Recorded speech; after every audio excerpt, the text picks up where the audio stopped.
नमस्कार, news track के Y factor में आपका स्वागत है। मैं हूं योगेश मिश्र। कई बार जब बड़ी बड़ी उपलब्धियां हासिल होती हैं तो उन उपलब्धियों के पीछे खड़े लोग नेपथ्य में चले जाते हैं, उनका जिक्र नहीं हो पाता है।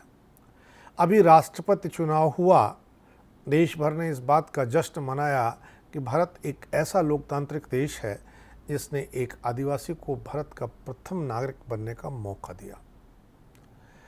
हम इस उपलब्धि पर इतरा रहे हैं। इसी के साथ हमें यह भी जानना चाहिए कि आखिर राष्ट्रपति को वह कौन सी सेना की टुकड़ी होती है जो राष्ट्रपति भवन में प्रवेश कराती है। राष्ट्रपति जिसे तीनों सेनाओं का चीफ कमांडर कहते हैं, उसकी सुरक्षा में आखिर कौन लोग लगे रहते हैं? क्या तीनों सेनाओं के लोग रहते हैं या अलग तरह की कोई टुकड़ी तैयार की गई है? आज हम इसी पर जिक्र करेंगे कि राष्ट्रपति की सुरक्षा किस तरह के लोगों के हाथ है, किस तरह के लोगों के हवाले है। राष्ट्रपति तीनों सेनाओं का चीफ कमांडर माना जाता है, इसलिए उसकी सुरक्षा में जो टुकड़ी लगी रहती है उसे प्रेसिडेंट बॉडीगार्ड कहते हैं, पीबीजी।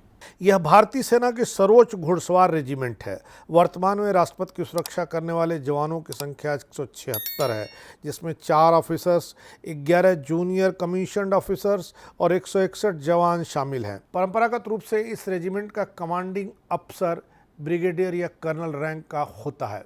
उनको मेजर, कैप्टन, रिसालदार और दफादारों द्वारा सहायता प्रदान की जाती है। सैनिक सवार या नायक के पद पर होते हैं। राष्ट्रपति के अंगरक्षक की प्राथमिक भूमिका राष्ट्रपति की सुरक्षा करना है, इसलिए यह रेजिमेंट राष्ट्रपति भवन में ही रहती है। पर ऐसा नहीं है कि यह रेजिमेंट कभी युद्ध के मैदान में नहीं गई।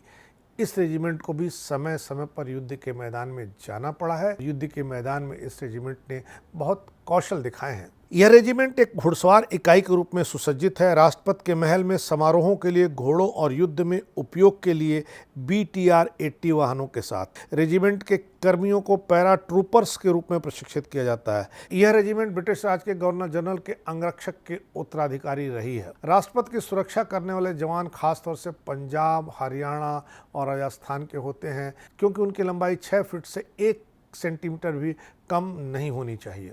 खासतौर से जाट, सिख और राजपूत को प्राथमिकता दी जाती है। इन जवानों का चयन 2 साल की कठिन ट्रेनिंग के बाद किया जाता है। पीबीजी में शामिल होने से पहले जवान को अपनी तलवार अपने कमांडेंट के सामने पेश करनी होती है, जिसको छूकर कमांडेंट जवान को यूनिट में शामिल करते हैं। प्रेसिडेंट बॉडीगार्ड रेजिमेंट ने स्वतंत्र भारत के सभी प्रमुख युद्धों में हिस्सा लिया है। 1962 के भारत चीन युद्ध के दौरान 14,000 फीट से अधिक ऊंचाई पर चुशुल की रक्षा में इसके सैनिक तैनात किए गए। इसने 1965 के भारत पाक युद्ध में ऑपरेशन अबलेज में भाग लिया। यह रेजिमेंट सियाचिन ग्लेशियर में आज तक सेवा कर रही है। रेजिमेंट की एक टुकड़ी 1988-89 के दौरान श्रीलंका में भारतीय शांति रक्षा बल का एक हिस्सा थी। सोमालिया, अंगोला, सिएरा लियोन में संयुक्त राष्ट्र शांति सेना के भारतीय दल में भी इस यूनिट के जवान शामिल थे। भारत के राष्ट्रपति की सुरक्षा में लगे जवानों की टुकड़ी का चयन 252 वर्ष पहले किया गया था। इसका गठन 1773 में तत्कालीन गवर्नर जनरल वारेन हेस्टिंग्स ने किया था। हेस्टिंग्स ने मुगल हॉर्स यूनिट से 50 सैनिकों को चुना। ये यूनिट 1760 में स्थानीय सरदारों द्वारा स्थापित की गई थी। यूनिट के पहले कमांडर कैप्टन स्विनी टून थे, जो ईस्ट इंडिया कंपनी के एक अधिकारी थे, जिनके अधीनस्थ के रूप में लेफ्टिनेंट सैमुअल ब्लैक थे। उस समय इस यूनिट में केवल 50 जवान थे। बाद में बनारस के राजा चैत सिंह ने 50 और जवान इस यूनिट में शामिल किए। बनारस के राजा चैत सिंह के 50 यूनिट में शामिल करने के बाद इनकी संख्या 100 हो गई।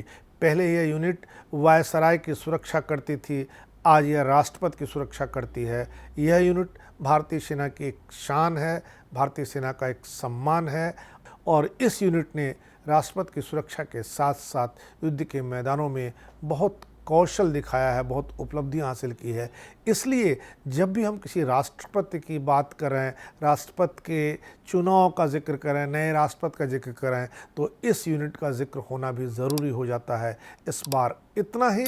अगली बार फिर मिलेंगे किसी नए सवाल पर नए ढंग से बात करने के लिए। तब तक के लिए नमस्कार।